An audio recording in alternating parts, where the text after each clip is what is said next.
شادی تو نگینہ کی عالمگیر سے ہی ہوگی، چاہے سورج مغرب سے طلوع ہو یا آسمان نیچے اور زمین اوپر ہو جائے، قدیر نے زہر بھرے لہجے میں کہا۔ پردے کے پیچھے کھڑی گمسم نگینہ نے پتھرائی ہوئی آنکھوں سے غصے میں کھولتے باپ اور پھر شعلہ برساتی بھائی کی آنکھوں میں دیکھا۔ نہیں، کیوں آخر؟ میں کیسے شخص سے بیائی جاؤں جو کسی اور سے محبت کرتا ہے؟ کیوں؟ نہیں، میں یہ شادی نہیں کر سکتی۔ مجبوری کے آنسو نگینہ کی آنکھوں سے بہہ نکلے۔ گیسٹ ہاؤس میں ملازم ناشتے کی ٹرالی کے ساتھ داخل ہوا اور ٹرالی چھوڑ کر واپس چلا گیا۔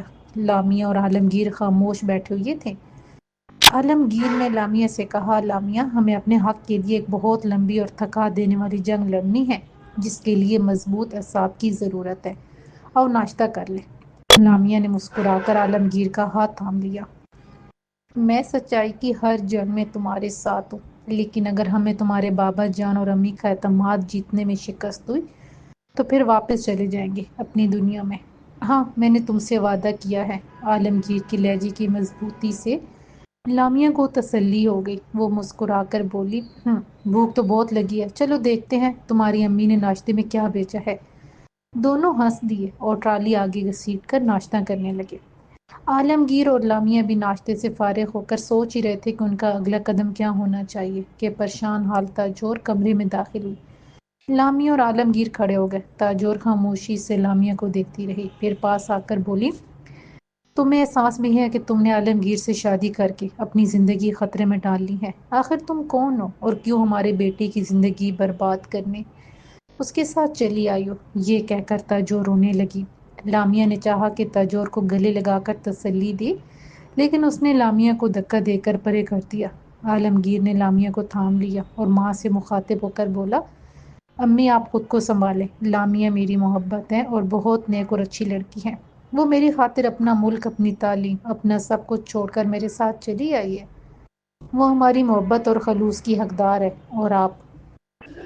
تاجور نے دوپٹے سے چہرہ صاف کیا اور بولی، عالمگیر، میں نہیں جانتی کون کس چیز کا حقدار ہے، لیکن میں ایک ماں ہوں اور اپنے بیٹے کی شادی کے خواب کب سے دیکھ رہی ہوں، اور تم اس طرح چوروں کی طرح کسی انجان لڑکی جس کے خاندان کا پتہ ہے اور نہ نسل کا، ہماری بہو بنا کر لے آؤ گے، یہ میں نے خواب میں بھی نہیں سوچا تھا۔ تاجور مسلسل روئے جا رہی تھی۔ لامیا کو تاجور کی باتوں پر حیرت اور غصہ تھا کہ آخر عالمگیر نے اس سے شادی کر کے ایسا کون سا جرم کر دیا ہے جس کے لیے سزائے موت تجویز کی جا رہی ہے۔ لامیا نے چاہا کہ تاجور کو سمجھائے، لیکن عالمگیر کے اشارے پر وہ خاموش رہی، مگر سوچتی ضرور رہی کہ یہ کیسی ماں ہے جسے اپنے بیٹی کی خوشی سے زیادہ اپنے ارمانوں کی فکر تھی۔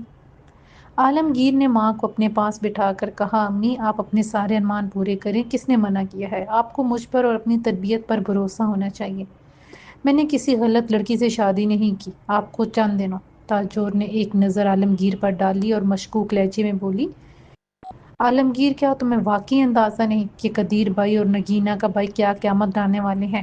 پھر وہ لامیا سے مخاطب ہوئی، میری تم سے کوئی دشمنی نہیں، لیکن اگر تم عالمگیر سے سچی محبت کرتی ہو تو پھر اس کی زندگی سے فوراً نکل جاؤ، ہم سب تمہیں ایک بہانہ خواب سمجھ کر بھول جائیں گے۔ میں وعدہ کرتی ہوں کہ میں تمہیں حفاظت سے واپس امریکہ بھجوا دوں گی۔ لامیا کے ہونٹوں پر ایک طنزیہ مسکراہٹ آ گئی۔ وہ بولی، واہ، مجھے واقعی نہیں معلوم تھا کہ عالمگیر کے خاندان میں بہو کا استقبال اسے سزائے موت سنا کر یا پھر ملک بدر کر کے کیا جاتا ہے۔ عالمگیر نے لامیا کو روکنے کی کوشش کی تو لامیا نے ہاتھ کے اشارے سے عالمگیر کو خاموش رہنے کو کہا اور زہر بھرے لہجے میں تاجور سے مخاطب ہوئی، آپ مجھے کسی تحفظ کی آفر کر رہی ہیں؟ میری ایک کال پر ایمبیسی حرکت میں آ جائے گی اور پھر تحفظ کی ضرورت آپ سب کو ہوگی۔ تاجور حیرت سے لامیا کو دیکھتی رہ گئی۔ ایک معمولی لڑکی اسے اور اس کے خاندان کو دھمکی دے رہی تھی، اور وہ بھی اس کے بیٹے کے سامنے۔ تاجور کو اپنی اس حد تک سے زیادہ عالمگیر کی بے حسی پر غصہ آیا۔ عالمگیر، تم نے اسے یہ تو بتا دینا تھا کہ ہمارے خاندان کی بہو بیٹیاں والدین کی مرضی اور ان کی عزت کی خاطر اپنی جان کی بازی لگا دیتی ہیں، سسرال والوں کو دھمکیاں نہیں دیتی۔ عالمگیر نے آگے بڑھ کر ماں سے کہا، امی، دھمکیوں کی بات آپ نے شروع کی ہے، ورنہ لامیا ایسی نہیں ہے، وہ بہت پڑھی لکھی، سمجھدار اور باشعور لڑکی ہے۔ تاجور نے عالمگیر کو حیرت سے دیکھا۔ واہ بیٹے، چند دنوں کی صحبت میں ہی تم اس غیر لڑکی کی زبان بولنے لگے اور ماں باپ کی ساری تربیت بھول گئے۔ عالمگیر نے بے بسی سے نظریں جھکا لیں۔ اسے یقین ہو چلا تھا کہ اس کی کسی بات کا کوئی اعتبار نہیں کرے گا۔ تاجور عالمگیر کو نظر انداز کرتے ہوئے لامیہ سے مخاطب ہوئی، تم سمجھ نہیں رہی ہو۔ اگر تم فی الفور ہماری زندگیوں سے غائب نہ ہوئی تو وہ تمہیں اور میرے بیٹے کو جان سے مار دیں گے۔ سمجھ رہی ہو یا نہیں؟ عالمگیر میرا اکلوتا بیٹا ہے، وہ اسے مار دیں گے؟ میں تمہارے ہاتھ جوڑتی ہوں، کہو تو پاؤں بھی پڑ جاؤں، لیکن میری بیٹی کی جان بخش دو۔ تاجور خوف سے کانپ رہی تھی اور روئے جا رہی تھی۔ لامیہ کے کچھ سمجھ میں نہ آ رہا تھا کہ وہ کیا کہے، کیا کرے۔ اسے کبھی تاجور کے رویے پر حیرت ہوتی، کبھی غصہ آتا تو کبھی ترس آتا۔ عالمگیر نے آگے بڑھ کر ماں کو سہارا دیا اور بولا، امی میں لامیہ سے شادی کر چکا ہوں، اور اگر اس گھر میں لامیہ کے لیے کوئی جگہ نہیں تو پھر میرے لیے بھی کوئی جگہ نہیں۔ ہم دونوں اس زندگی میں تو جدا نہیں ہو سکتے۔ تاجور نے کچھ دیر سوچا اور پھر عالمگیر سے مخاطب ہوئی، بیٹے تم ایسا کرو، اپنے بابا جان سے نگینہ سے شادی کا وعدہ کر لو، اس طرح ہم سب کو سوچنے کا وقت مل جائے گا، اور یہ بھی سوچ لینا کہ اس کا کیا کرنا ہے، پیسہ لے کر زندہ واپس جانا چاہتی ہے یا پھر یہیں مرنا پسند کرے گی۔ شاید اس کے پیچھے کوئی رونے والا ہوگا اور نہ کوئی اسے یاد کرنے والا۔ اب لامیہ سے نہ رہا گیا، وہ بولی، میرے مرنے جینے کو جانے دیں، لیکن نگینہ کا کیا یہ اس کے ساتھ دھوکہ نہ ہوگا؟ ایک بے گناہ کے جذبات سے کھیلنا کہاں کا انصاف ہے، اور میں نہیں سمجھتی کہ عالمگیر یہ جرم کر سکتا ہے۔ تاجور طنزاً ہنسی اور کہا، اور تمہیں کیا لگتا ہے کہ عالمگیر کے ٹھکرائے جانے کے بعد نگینہ سے کوئی شادی کرے گا؟ ارے لوگ طرح طرح کے الزام اس پر لگائیں گے کہ وہ خودکشی کر لے گی یا اس کا باپ بھائی اسے زندہ درگور کر دیں گے۔ اف میرے خدایا، آپ سب لوگ اس زمانے میں بھی ایسی سوچ رکھتے ہیں۔ خیر میں نگینہ کے ساتھ یہ بے انصافی نہیں ہونے دوں گی، کیوں عالمگیر؟ عالمگیر نے مایوسی سے ماں کو دیکھا اور بولا، میں بڑی امید سے لامیہ کو اپنے گھر لایا تھا کہ آپ اور بابا جان کو سمجھا لوں گا، لیکن مجھے نہیں لگتا کہ آپ دونوں کو میری خوشی کی کوئی پرواہ ہے۔ اس سے پہلے کہ تاجور کچھ کہتی، باہر سے زور زور سے چلانے کی آوازیں آنے لگیں۔ تاجور نے دونوں ہاتھوں سے سینہ تھام لیا۔ عالمگیر باہر کی طرف لپکا تو تاجور نے تیزی سے عالمگیر کا بازو پکڑ لیا۔ نہیں بیٹے، باہر مت جانا، لگتا ہے قدیر اور بابر کو خبر مل گئی ہے۔ یا اللہ رحم کر، قدیر اور بابر غصے میں پاگل ہو رہے ہوں گے، ان کے سامنے مت جانا، یہی رکو، میں جاتی ہوں۔ تاجور نے ایک نظر حیران پریشان لامیہ پر ڈالی اور تیزی سے دروازے کی طرف بڑھی، پھر رکی اور عالمگیر سے سختی سے بولی، خبردار باہر مت نکلنا، تمہیں تمہاری ماں کا واسطہ، کسی قیمت پر باہر مت آنا، میں مخدوم کو دروازے پر پہرا دینے کو کہتی ہوں۔ یہ کہتے ہوئے تاجور لامیہ اور عالمگیر کو حیران پریشان چھوڑ کر کمرے سے نکل گئی۔ ہال روم میں بختیار بابر اور قدیر کو بیٹھنے کے لیے کہہ رہا تھا۔ بابر نے رائفل ہاتھ میں تھام رکھی تھی اور ایک رائفل قدیر کے کندھے سے لٹک رہی تھی۔ تاجور کو دیکھ کر قدیر اور بابر خاموش ہو گئے۔ بختیار نے اپنے غصے کو دباتے ہوئے بڑے انکسار سے کہا، یار قدیر، جوانی میں لڑکے ایسی غلطیاں کر لیا کرتے ہیں، اور پھر امریکہ کا ماحول، عالمگیر نہ سمجھ ہے، بہک گیا، لیکن تم فکر مت کرو، میں چند گھنٹوں میں اس لڑکی کو دفع کر دوں گا، بس زیادہ سے زیادہ 24 گھنٹے۔ یہ لڑکی خواب و خیال ہو جائے گی اور وہ پھر کبھی کسی کو نظر نہیں آئے گی، تم تسلی رکھو۔ بابر نے رائفل بلند کرتے ہوئے کہا، آپ اجازت دیں کہ دفع کرنے کا کام میں ابھی کیے دیتا ہوں۔ نہیں بیٹے نہیں، وہ پیسوں کی لالچ میں چلی آئی ہے، چلی جائے گی، بلا وجہ خون خرابہ کرنے کی ضرورت نہیں۔ تاجور، چائے ناشتے کا انتظام کرو، ہمارے سمدھی آئے ہیں۔ تاجور اٹھ کر چلی گئی۔ قدیر اور بابر بھی قدرے اطمینان سے بیٹھ گئے تو بختیار نے سکھ کا سانس لیا اور بولا، ہمارے گھر کی بہو نگینہ ہی بنے گی، اس بددیسی لڑکی کا نشہ وقتی ہے، اتر جائے گا، تم اطمینان رکھو۔ تینوں نے مطمئن نظروں سے ایک دوسرے کو دیکھا اور پھر زور سے ہنس دیے۔ لامیہ بے چینی سے کمرے میں ٹہل رہی تھی اور عالمگیر خاموش کھڑکی کے پاس کھڑا سوچوں میں ڈوبا ہوا تھا۔ لامیہ چلتے چلتے ایک دم رک کر بولی، عالمگیر، میری سمجھ میں نہیں آتا کہ تمہارے چاچا کی بیٹی، کیا نام ہے؟ ہاں نگینہ، وہ خود کیوں نہیں کہہ دیتی کہ وہ ایک شادی شدہ آدمی سے شادی نہیں کر سکتی؟ وہ آدمی جس نے اس سے کوئی وعدہ کیا ہے اور نہ کبھی محبت، کیوں عالمگیر؟ عالمگیر نے گہرا سانس لے کر کہا، لامیہ تم نہیں سمجھو گی، وہ کچھ کہے تو جب کوئی اس سے پوچھے کہ وہ کیا چاہتی ہے۔ لامیہ نے حیرت سے عالمگیر کو دیکھا، کیا مطلب؟ کیا ہمارے مذہب میں لڑکی پسند یا مرضی کی کوئی گنجائش نہیں؟ گنجائش تو بہت ہے، لیکن مذہب کے ٹھیکیداروں نے لوگوں کی عقلوں پر پتھر ڈال رکھے ہیں، اور پھر یہ زمیندار لوگ چند گز زمین کی خاطر بہنوں اور بیٹیوں کے سودے کر دیا کرتے ہیں؟ عالمگیر نے اداسی سے کہا۔ یہ تو ناانصافی ہوئی، وہ لڑکیاں نہ ہوئیں، گویا جانور ہو گئیں، جدھر چاہا باندھ دیا اور جیسے چاہا رسی تھما دی۔ لیکن میں کوئی جانور نہیں ہوں، میں سوچ سکتی ہوں، سمجھ سکتی ہوں اور اپنی زندگی کے فیصلے بھی کر سکتی ہوں۔ یہ حق صرف مجھے میری حکومت نے نہیں، مجھے میرے مذہب نے بھی دیے ہیں، لامیا نے کہا۔ عالمگیر بولا، اللہ جانے باہر کیا ہو رہا ہوگا۔ بابا جان قدیر چاچا کو کیسے سمجھائیں گے؟ قدیر چاچا بڑے سخت اور کٹر روایتی زمیندار ہیں۔ کاش مجھے بابا جان کے اس رد عمل کا اندازہ ہوتا تو میں واپس ہی نہ آتا۔ اب کیا ہوگا؟ میں کب تک اس کمرے میں چھپ کر بیٹھا رہوں گا؟ عالمگیر کو پریشان دیکھ کر لامیا اس کے قریب آئی اور کہا، نہیں عالمگیر، حوصلہ مت آنا، ہم نے جنگ لڑنے کا فیصلہ کیا ہے۔ یہ ہم دونوں کے پیار کی جنگ ہے، ہم اکٹھا لڑیں گے۔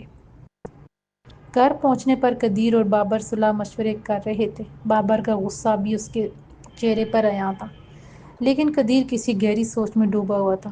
فرزانہ نے بے چینی سے پہلو بدلا اور پھر قدیر کو مخاطب کیا، لیکن عالمگیر نے شادی کر لی ہے تو ہم ایسے شخص سے اپنی بیٹی کیسے بیاہ دیں؟ قدیر نے غصے سے فرزانہ کو دیکھا۔ شادی کی ہے، کوئی جرم تو نہیں کیا، دوسری کر لے گا۔ اور پھر بختیار بھائی نے وعدہ کیا ہے کہ وہ اس امریکی لڑکی کو جلد رخصت کر دیں گے۔ فرزانہ کی تسلی نہ ہوئی، وہ بولی، لیکن وہ نگینہ کو چاہتا ہی نہیں، اس نے اس لڑکی سے محبت کی شادی کی ہے، وہ ہماری بیٹی کو۔ قدیر نے ترشی سے کہا، محبت؟ یہ شادی میں محبت کہاں سے آ گئی؟ تم کیا سمجھتی ہو میں تم سے محبت کرتا ہوں؟ یا پھر بابر کو اپنی بیوی سے عشق ہے؟ پاگل، بیوی ضرورت ہوتی ہے اور کچھ نہیں۔ بابر سے رہا نہ گیا، ایک نظر خاموش بیٹھی راحت پر ڈالی، پھر بولا، اماں آپ جانتی ہیں کہ مرد کو دوسری تیسری شادی کرنے کا حق ہے۔ عالمگیر اگر نگینہ سے محبت نہیں کرتا نہ کرے، لیکن دنیا جہاں کے عیش و آرام، بختیار کی بہو کا رتبہ، محل جیسا گھر، سب نگینہ کو ملے گا، نہ کہ اس بے خاندان کی فرنگ کو۔ اور اگر کل کلاں بختیار اور عالمگیر الیکشن جیت کر منسٹر بن گئے تو سوچیں نگینہ کی کیا ٹھاٹ پاٹ اور روب دبدبہ ہوگا۔ پھر اس بے ننگ اور نام امریکی لڑکی کو کون یاد رکھے گا؟ اور اس طرح ہم بھی سیاست کی کشتی میں سوار ہو جائیں گے۔ بابر کی اس بات پر باپ بیٹے نے ہاتھ پر ہاتھ مار کر کہکا لگایا تو راحت اٹھ کر اندر چلی گئی، لیکن فرزانہ پریشان نظروں سے اپنے بے رحم شوہر اور بے حس بیٹے کو دیکھتی رہی۔ قدیر صاحب، نگینہ ہماری بیٹی ہے اور ہم اس کی شادی کرنا چاہتے ہیں، کوئی سودا نہیں کر رہے۔ فرزانہ نے ایک آخری کوشش کی۔ تم عورتیں بہت کم عقل ہوتی ہو، اسی لیے خاموش رہا کرو، بولنے سے تمہاری بے وقوفی ظاہر ہو جاتی ہے۔ قدیر کی اس بات پر بابر ایک بار پھر زور سے ہنس دیا۔ اب فرزانہ کے لیے بھی وہاں رکنا ممکن نہ تھا، وہ آنسو چھپائے اٹھی اور چلی گئی۔ بختیار تاجور کو سمجھا رہا تھا کہ اس نے فی الوقت قدیر اور بابر کو ٹال دیا ہے، لیکن وہ زیادہ دیر انتظار نہیں کر سکتے۔ تاجور نے پریشانی اور آنسوؤں میں بھیگی آواز میں پوچھا، میں لامیا کو کیا آفر کروں؟ وہ سودے بازی پر شاید راضی ہو جائے، لیکن خود ہمارا بیٹا کوئی بات ماننے اور سمجھنے کو تیار نہیں۔ اس لڑکی کے عشق کا بخار بہت تیز ہے۔ بختیار یہ سن کر بھڑک اٹھا اور کھڑے ہوتے ہوئے بولا، اس اتوار کو منگنی اور 15 دسمبر کو عالمگیر کی شادی نگینہ سے ہوگی اور بس، میں اس سے زیادہ کچھ نہیں جانتا۔ جاؤ، عالمگیر کو میرے پاس بھیجو، میں بات کرتا ہوں۔ تاجور اٹھ کر چلی گئی۔ فرزانہ اور نگینہ چپکے چپکے باتیں کر رہی تھیں۔ نگینہ کی آنکھوں سے آنسو بہہ رہے تھے۔ نہیں امی، میں عالمگیر سے شادی نہیں کروں گی۔ امی آپ مجھے بچا لیں۔ نگینہ نے ماں کی گود میں سر رکھ دیا اور سسکیاں لے کر رونے لگی۔ حوصلہ کر میری بچی، تیرے ابا اس لڑکی کو طلاق دلوا کر ہی تیری شادی عالمگیر سے کریں گے۔ امی کیا اسے طلاق دے کر عالمگیر مجھ سے محبت کرنے لگے گا؟ کیا وہ مجھے قبول کر لے گا؟ یہ شادی تو نہ ہوئی، سودے بازی ہوئی، نگینہ نے روتے ہوئے یہ کہا۔ فرزانہ نے ایک آہ بھری، قبول بیٹی قبول، تو ہم عورتوں کو ہی کرنا ہوتا ہے، جو بھی سلوک ہمارے ساتھ ہو ہمیں اپنی قسمت کا لکھا سمجھ کر قبول کر لیتی ہیں، بس تم بھی اسے اپنی قسمت کا لکھا سمجھ کر قبول کر لینا، ہم کچھ نہیں کر سکتے۔ فرزانہ نے نگینہ کا سر اونچا کر کے ماتھا چوم لیا۔ نگینہ ہچکیاں لے کر ماں سے لپٹ کر رونے لگی۔ اس نے روتے ہوئے یہ کہا، امی آپ نے مجھے اتنا پڑھایا لکھایا اسی لیے کہ میں اپنی زندگی کا فیصلہ بھی نہیں کر سکتی؟ کیا میں اپنا اچھا برا نہیں سمجھتی؟ فرزانہ نے بے بسی سے بیٹی کو سینے سے لپٹا لیا اور بولی، تمہارے ابا نے تمہیں کالج صرف بختیار بھائی کے کہنے پر جانے دیا تھا، کیونکہ انہیں اپنے بیٹے کے لیے ایک پڑھی لکھی بیوی کی ضرورت تھی جو اس کے ساتھ بڑے لوگوں اور سیاستدانوں کی محفلوں میں جا سکے اور انگلش میں بیگمات کی طرح باتیں کر سکے۔ آج کل سب بڑے لوگوں کی بیویاں ان کے ساتھ جاتی ہیں۔ نگینہ نے اچانک رونا بند کر دیا، حیرت سے ماں کو دیکھا۔ فرزانہ اپنی سوچوں میں گم کہتی کہ ہم عورتوں کی زندگی کے فیصلے ہمارے شوہر اور باپ ہی کرتے ہیں۔ بس اب تم حوصلہ کرو، مجھ سے جو ہو سکے گا میں اپنی بیٹی کو بچانے کے لیے ضرور کروں گی۔ فرزانہ اسے دلاسا دیتی رہی، مستقبل کے سنہرے خواب دکھاتی رہی، لیکن خود اس کے آنسو اس کھوکھلے الفاظ کی نفی کر رہے تھے۔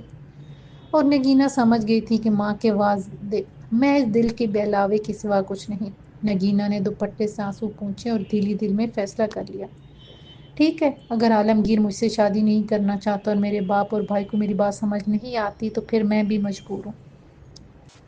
ابا کی اگر یہی ضد ہے تو پھر عالمگیر سے میری لاش کی شادی ہوگی، زندہ نگینہ سے ہرگز نہیں۔ عالمگیر سر جھکائے باپ کے روبرو بیٹھا تھا۔ بختیار نے بڑے پیار سے کہا، بیٹے تمہیں نہ سمجھ کر ہم سب، قدیر اور بابر بھی تمہاری اس غلطی کو معاف کرنے کو تیار ہیں۔ بتاؤ وہ لڑکی کس قیمت پر تمہارا پیچھا چھوڑنے پر راضی ہو جائے گی؟ میں خواہ مخواہ کا فساد اور شور ہنگامہ نہیں چاہتا، میری بات سمجھ رہے ہو نا؟ اور اگر یہ بات پریس تک پہنچ گئی تو بہت بدنامی ہوگی، اور ایک بدنام گھرانے کی سیاست میں کوئی جگہ ہے اور نہ ہمارے معاشرے میں۔ عالمگیر نے حیرت سے سامنے بیٹھے شخص کو دیکھا جس سے اسے شک ہو کہ وہ شخص اس کا باپ ہے یا پھر کوئی سوداگر جو اس کی خوشی اور تمناؤں کی بولی لگا رہا تھا۔ بختیار نے عالمگیر کو خاموش دیکھ کر پھر کہا، بے دھڑک ہو کر کہو، وہ کیا کہتی ہے؟ ہم اس کی خواہش سے زیادہ اسے دے دیں گے، بولو۔ عالمگیر کچھ دیر سوچتا رہا، پھر مایوسی سے کہا، بابا جان مجھے آپ کی باتوں سے اندازہ ہو گیا ہے کہ آپ لامیہ کو کچھ نہیں دے سکیں گے۔ بختیار غصے سے عالمگیر کو دیکھ کر بولا، اچھا اسے ایسا کیا چاہیے جو تمہارا باپ اسے نہیں دے سکے گا؟ عالمگیر نے مایوسی سے ایک آہ بھری اور کہا، لامیہ آپ دونوں سے صرف محبت، عزت اور بہو کا درجہ چاہتی ہیں، آپ اس میں سے اسے کیا دے سکتے ہیں؟ یہ شاید کچھ بھی نہیں۔ بختیار طنزی انداز میں ہنسا اور بولا، بے وقوف ہو تم، میں نے دنیا دیکھی ہے، دولت کے لیے محبت، عزت، وفاداری اور ایسی بہت ساری بیکار چیزیں بکتی دیکھی ہیں۔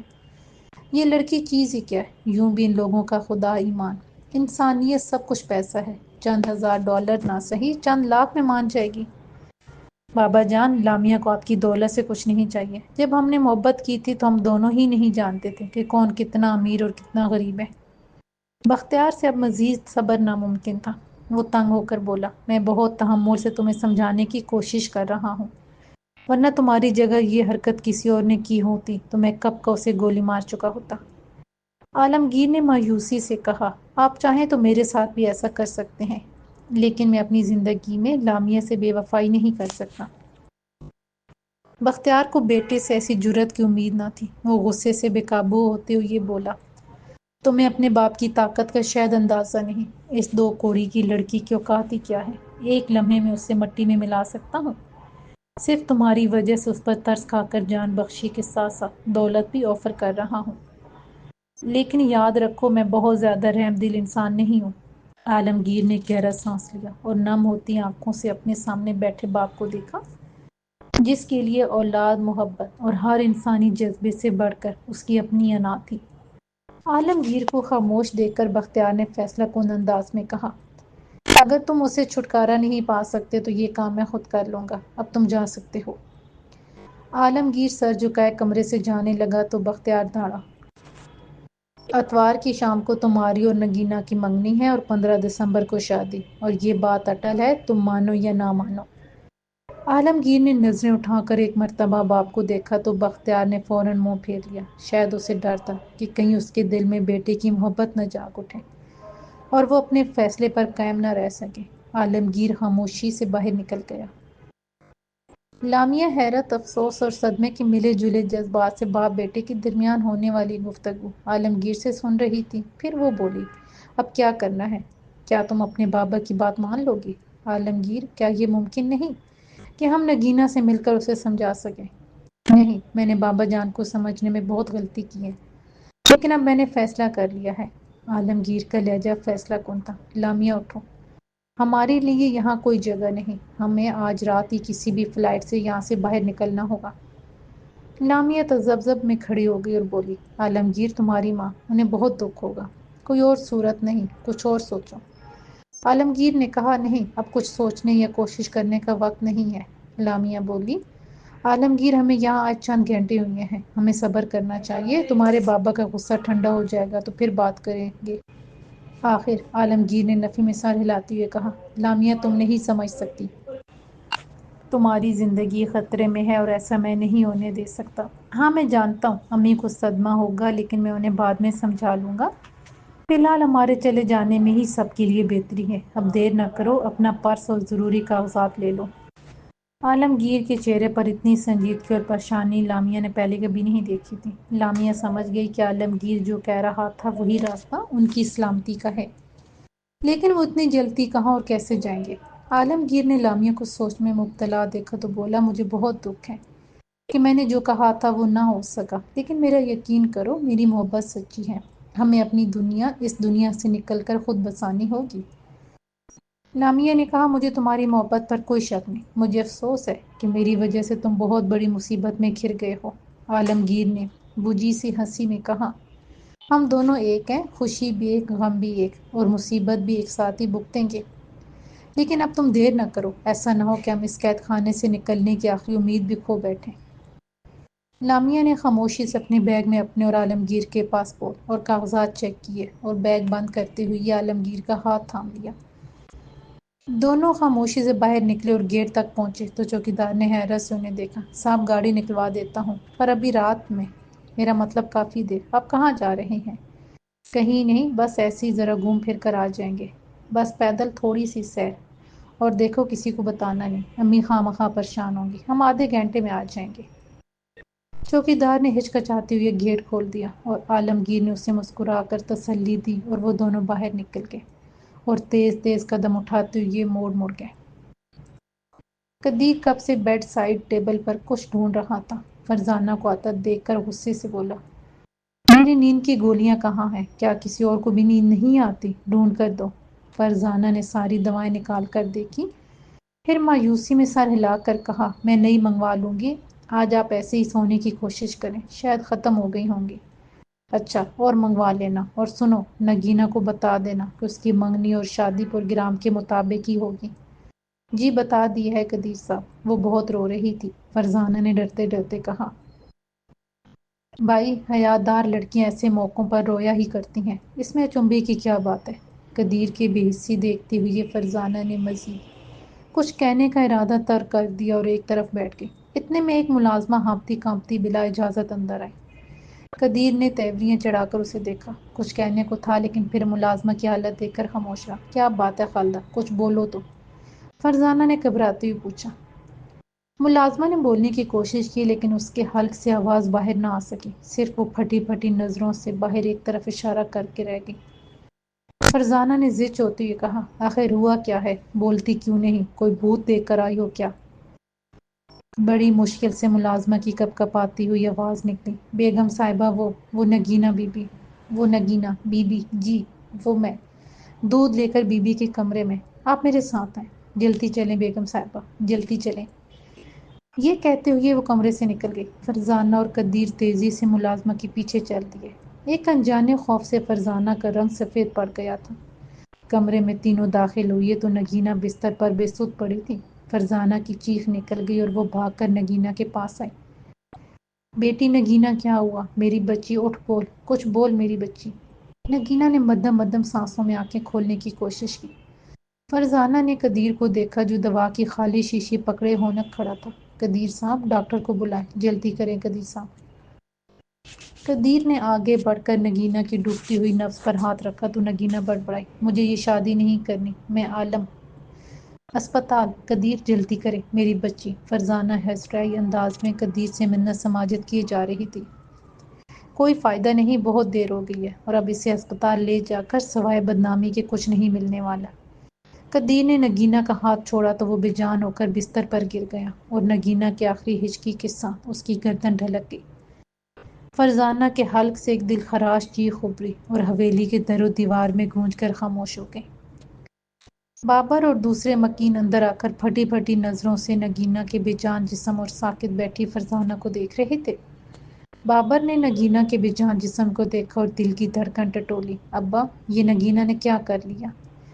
یہ بہت برا ہوا، احمق لڑکی، زیادہ پڑھانے اور کالج جانے کا یہی انجام ہونا تھا۔ بابر کے لہجے میں بے پناہ نفرت تھی۔ کسی نے کوئی جواب نہ دیا تو بابر تل ملا کر بولا، ابا، نگینہ کی موت ہمارے ارمانوں کی موت ہے اور اس کے قاتل کو میں زندہ نہیں چھوڑوں گا۔ اس سے پہلے کہ کوئی بابر کو روکے وہ باہر نکل گیا۔ ایئرپورٹ لاؤنج میں لامیا ایک کونے میں بیگ کو مضبوطی سے پکڑے کرسی پر بیٹھی تھی اور اب تک شاید وہ معاملے کو ایک سنگینی سمجھ چکی تھی۔ جب ہی گھبرا گھبرا کر چاروں طرف دیکھی جاتی تھی۔ اتنے میں عالمگیر دور سے آتا دکھائی دیا تو لامیا بے چینی سے کھڑی ہو گئی۔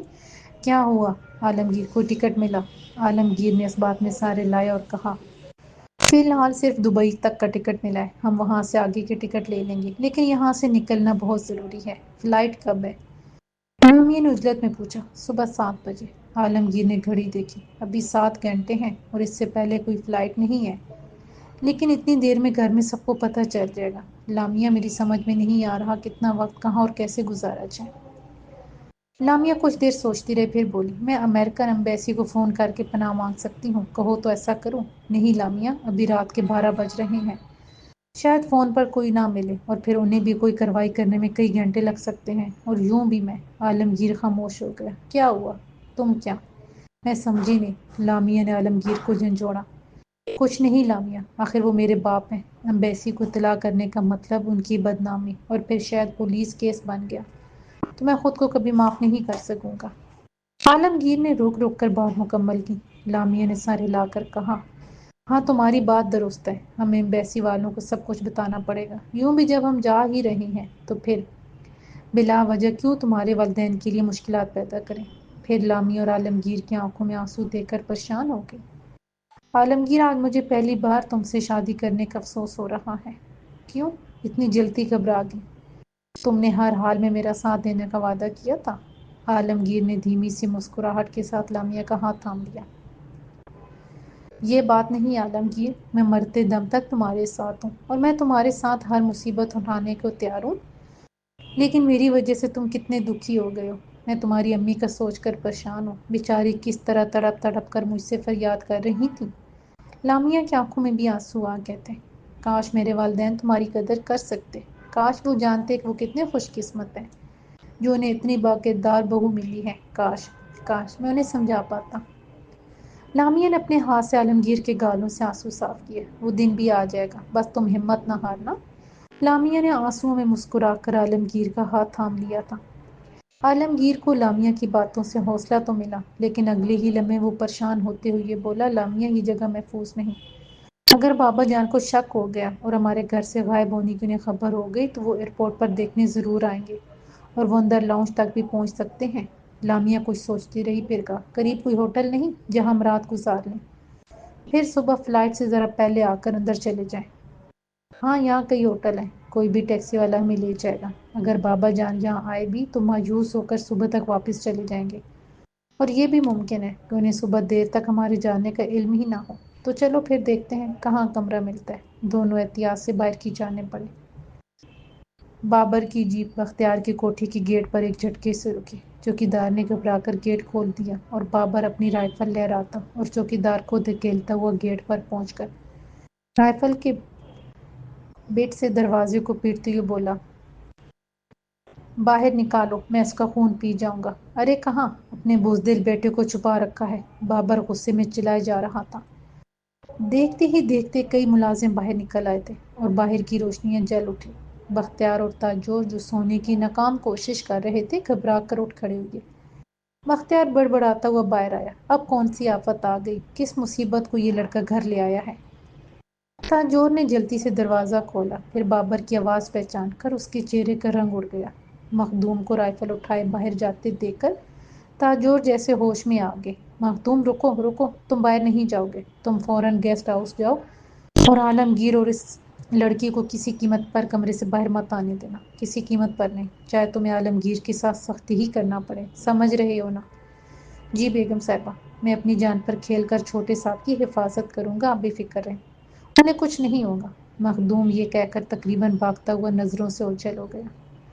تاجور بڑبڑائی، آخر اب اتنی رات گئے ہنگامہ کرنے یہاں کیوں آیا ہے؟ بختیار نے سمجھا تو دیا تھا کہ 24 گھنٹوں میں سب کچھ قابو میں آ جائے گا۔ یہ کہہ کر تاجور اپنی چادر سنبھالتی حالات کا جائزہ لینے باہر چل گئی۔ باہر زور سے چلا کر عالمگیر کو للکار رہا تھا اور بختیار اور دوسرے گارڈ اسے پکڑنے کی کوشش کر رہے تھے۔ اتنی میں دوسرے جیپ میں قدیر اپنے آدمیوں کے ساتھ موجود ہوا اور ڈانٹ کر بابر کو خاموش کروایا اور بختیار سے بولا، تمہارے بیٹے کے کرتوت نے میری بیٹی کی جان لے لی ہے، سن رہے ہو؟ نگینا مر گئی ہے اور تمہارا بیٹا اس کا قاتل ہے، اسے باہر نکالو۔ یہ سن کر تاجور اور بختیار موچکا رہ گئے۔ بختیار نے قدیر کو کندھوں سے پکڑ کر کہا، تم ہوش میں تو ہو؟ یہ کیا بکواس کر رہے ہو؟ نگینا نہیں مار سکتی۔ اور وہ کیوں مرے گی؟ بابر چلایا، ہاں ہاں، نگینا نے خودکشی کر لی ہے کیونکہ وہ عالمگیر کی زیادتی برداشت نہیں کر سکی۔ میں کہتا ہوں کہ بیٹے کو کہاں چھپا رکھا ہے، باہر نکالو اسے۔ تاجور نے دیکھا کہ مخدوم ایک طرف کھڑا کچھ کہنے کی کوشش کر رہا تھا۔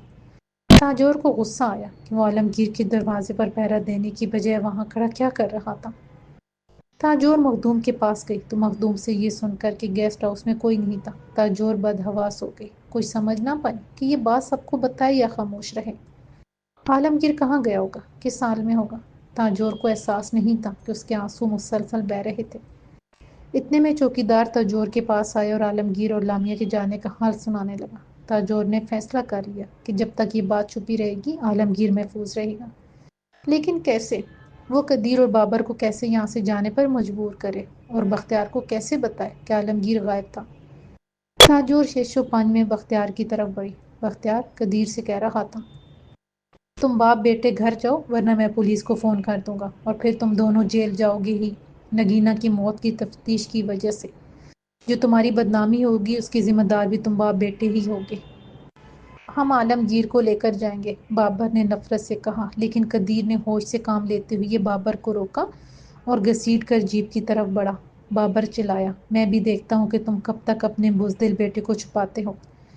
اس کی موت میرے ہی ہاتھوں لکھی ہے، یہ بات تم یاد رکھنا۔ قدیر کی جیپ روانہ ہو گئی۔ تاجور نے ڈرتے ڈرتے اور سہمتے ہوئے بختیار کو عالمگیر کے غائب ہونے کی اطلاع دی تو بختیار کی آنکھیں حیرت سے کھلی کی کھلی رہ گئیں۔ وہ کچھ دیر سوچتا رہا، پھر بولا، وہ لڑکی ضرور ایمبیسی گئی ہوگی، یہ بہت بڑا بکھیڑا پڑ جائے گا۔ عالمگیر، تو کس مصیبت کو اٹھا لایا ہے؟ مجھے فوراً عالمگیر کو روکنا ہوگا اور اسے ڈھونڈنا ہوگا۔ بختیار نے فون نکالا اور بے چینی سے فون کرنے لگا۔ تاجور خاموشی سے سر جھکائے شکست خوردہ چال چلتی ہوئی اندر چلی گئی۔ وہ دھیرے دھیرے بڑبڑا رہی تھی، نہ کسی کو بیٹی کی موت کا غم ہے، نہ بھائی کو بہن کی موت سے کوئی فرق پڑا ہے اور نہ ہی ظالم بختیار کو نگینا کی موت کا احساس ہے۔ بے زبان اور معصوم نگینا کتنی خاموشی سے سب غموں سے جان چھڑا کر چلی گئی۔ بابر اور قدیر عالمگیر کے خون کے پیاسے ہو رہے تھے، لیکن قدیر ساتھ ہی پولیس کے بکھیروں سے بھی بچنا چاہتا تھا۔ ابھی وہ سوچ ہی رہے تھے کہ عالمگیر کو کیسے بختیار کے گھر سے باہر نکالیں کہ ایک ملازم نے آ کر مخبر کرنے کی اطلاع دی۔ دونوں بے چین ہو کر مخبر کا انتظار کرنے لگے۔ مخبر اندر آ کر باادب ایک طرف کو کھڑا ہو گیا۔ بولو کیا خبر لایا ہے؟ قدیر نے حکم دیا۔ مخبر نے چاروں طرف دیکھا اور بولا، صاحب عالمگیر اور اس کی بیوی گھر سے رات سے ہی غائب ہے۔ ضرور بختیار نے کہیں چھپا دیا ہوگا، بابر نے نفرت سے کہا۔ نہیں صاحب، بختیار صاحب اور بیگم صاحبہ تو خود بہت پریشان ہیں، وہ انہیں تلاش کر رہے ہیں۔ ان کا خیال ہے کہ وہ لڑکی سفارت خانے جائے گی، لیکن ابھی اس بات کی تصدیق نہیں ہو سکی کہ وہ کہاں گئے ہیں۔ قدیر سوچ میں پڑ گیا۔ میں اپنے آدمی سفارت خانے بھجوا دیتا ہوں، دونوں کو دیکھتے ہی گولی سے اڑا دیں گے۔ غصے میں بابر کا چہرہ تپ رہا تھا اور آنکھوں میں خون اترا ہوا تھا۔ اندر حویلی سے دھیمی دھیمی رونے اور سسکیوں کی آوازیں آ رہی تھیں۔ ابا بولیں کیا کرنا ہے، کہیں وقت ہاتھ سے نہ نکل جائے۔ قدیر نے مخبر کو جانے کا اشارہ کیا اور بابر سے مخاطب ہوا، بابر، ایمبیسی کے چاروں طرف بختیار کے آدمی ہوں گے، لیکن یہ ضروری نہیں کہ وہ وہاں جائیں۔ میرا تجربہ کہتا ہے کہ عالمگیر باپ کو کسی مصیبت میں ڈالنے کی بجائے یہاں سے فرار ہونا زیادہ مناسب سمجھے گا۔ آخر کو باپ سے محبت جو کرتا ہے۔ قدیر کی لہجے میں گہرا طنز تھا۔ بابر نے چند لمحے باپ کی بات پر غور کیا، پھر اچانک بولا، ایئرپورٹ۔ قدیر نے اس بات میں سر ہلا دیا۔ بابر بجلی کی سی تیزی سے باہر نکلا، قدیر اسے روکتا ہی رہ گیا۔ تاجور اور بختیار خاموش بیٹھے تھے، لیکن ہر آواز پر چونک پڑتے اور خالی خالی نظروں سے ایک دوسرے کو دیکھتے۔ تاجور کبھی آ بھرتی تو کبھی آنکھیں صاف کرتی، لیکن منہ سے ایک لفظ نہ کہتی۔ شاید وہ دل ہی دل میں اپنے بیٹے کی سلامتی کے لیے دعائیں مانگ رہی تھی۔ بختیار کے فون کی گھنٹی بجی تو دونوں نے خوفزدہ ہو کر ایک دوسرے کو دیکھا۔ پھر بختیار نے فون کان سے لگایا اور خاموشی سے سننے لگا۔ کبھی کبھی وہ ہوں ہاں کر دیتا، پھر فون بند کر کے جیب میں رکھتے ہوئے منتظر تاجور کو دیکھتے ہوئے بولا، وہ دونوں کہیں نہیں ملے اور سفارت خانے کے اندر کی خبر ملنا ناممکن ہے۔ تاجور نے مشکوک سے لہجے میں بختیار سے پوچھا، مطلب کیا وہ وہاں پناہ لے چکے ہوں گے؟ نہیں، ایسا ہوتا تو اب تک پولیس یہاں آ چکی ہوتی، بختیار نے بے چینی سے ٹہلتے ہوئے جواب دیا۔